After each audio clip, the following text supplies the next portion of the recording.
Hey, what's up mga Kajoterians? Today is day off ko ngayon. So, gagala tayo ngayon dahil Valentine's ngayon. May i-date ako na babae pero secret lang yun. Mamaya pupuntahan natin. So, basketball muna tayo. Then, maglakad-lakad tayo mga Kajoterians. Papunta sa SM City. Doon kasi tayo makipagkita sa kanya. Yan galing ako sa boarding house. So yan, daan mga ka-tutorials papuntang Robinson yan. Then itong daanan rin papuntang SM City. So maglakad-lakad muna tayo para maghanap ng tricycle mga ka-tutorials.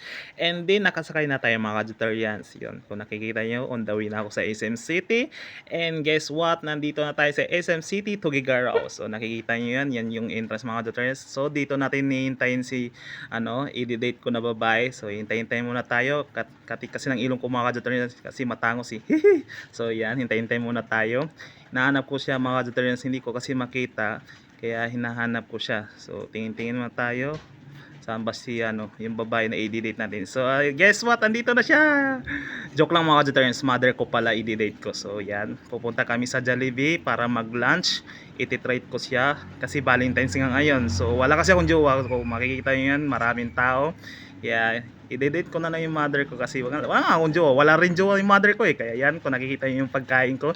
So yan, pagkain namin. So kumain kami ni mother. Yan, kung nakikita nyo, fried chicken, C1, saka coke float, and french fries. So yan, paligsahan kami ni mother kumain. Kung nakikita nyo yan, sabay subo. Then kung nakikita nyo, and then paakyat kami ng second floor mga ka-tutorials sa SM City Tugigaraw.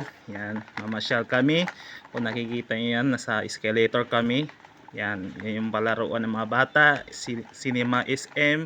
Yan, mga cellphone ang bintahan. Yan, tingin-tingin si mother kahit may cellphone na yan. So yan, tingin-tingin siya ng mga sing-sing kasi bibili siya. So yan, kung nakikita yung mother kung maganda. So antios, yan, pauwi na si mother. Yan, bye. Hanggang dito na lang mga ka-tutorials. Ingat kayo dyan. God bless.